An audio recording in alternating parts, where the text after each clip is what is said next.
So the idea for this piece is an idea we've had for a long time, which is to cut a large ovoid shaped hole into a slab and then put some kind of assemblage within that oval, but just to break through a slab completely and be able to see all the way through that.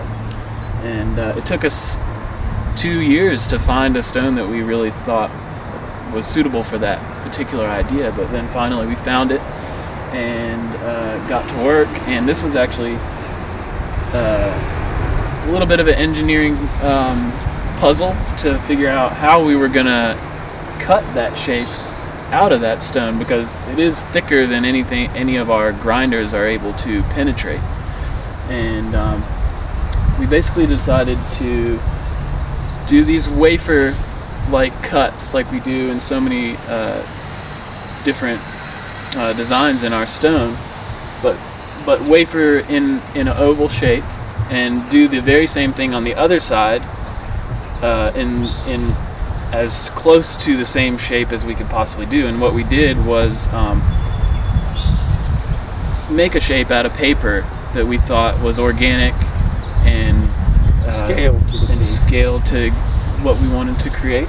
And we traced that shape on this side of the stone, measured exactly where that was, and put it on this side of the stone and traced that very same shape, so that we were able to cut that same shape from both angles, or from both sides of the stone.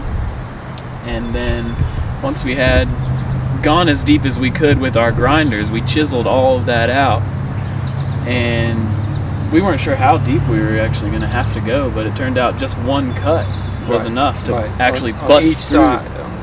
And that's a really cool video of my dad just busting through the very first chisel strike that just came all the way through that stone, and the whole oval just popped right out. As far as the assemblage within that oval, once we had that breakthrough, it was time to decide what we wanted to assemble within that. And we definitely knew we wanted it to have a little shelf to receive some kind of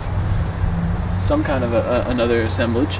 And we started with that. We made the shelf, and then just began trying different stones and different little stacks within that oval that we felt were compelling. And this stone kept coming back to us. This little heart shape seemed so significant. Although it was so simple, it was very significant. And we left that there for a few months, and didn't secure it. We just left it in case we changed our mind again. Just kept it balanced there and let it live. Well, just lived with it for a while before we really decided if that was what we really wanted. And during that few months, I went through a breakup with my girlfriend, who I'd had for 4 years.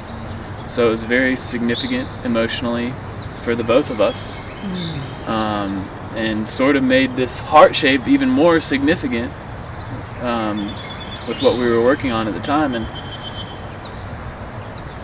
right as all that was happening, one night a large windstorm came and blew this piece of quartz. Can I say one little thing just at that point, just one little incident?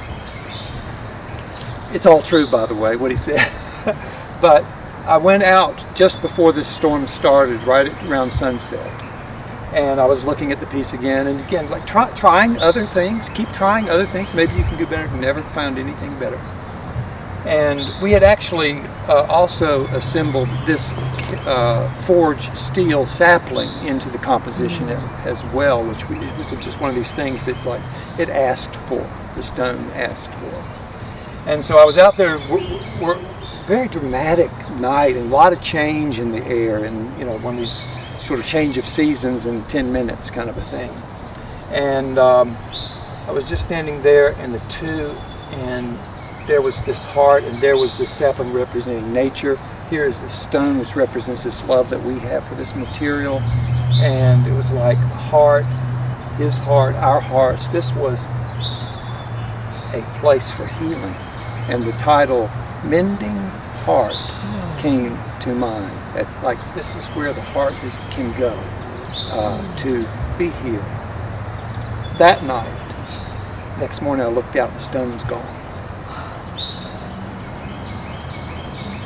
You know, what could have happened? Sure enough, it had blown off and hit the back of this base stone and cracked. And cracked right in two. The heart had broken that night.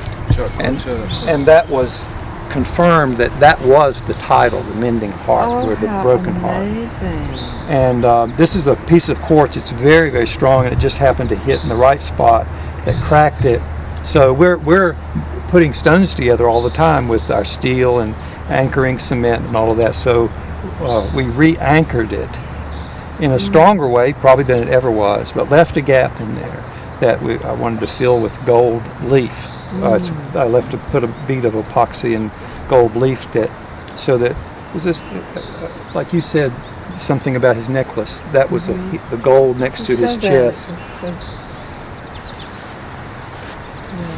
Nice. That was a healing thing. Is that what someone said? That the gold. Anyway, I just thought that the gold would represent that this was like another level of beauty that was going to be gained by the breaking of the heart. And symbolically, I believe that, do the Japanese have a saying for that? That when a pot can crack and you feel its imperfection with something that's even more perfect, like the gold. Exactly. Oh, exactly. What a beautiful piece. Thank you.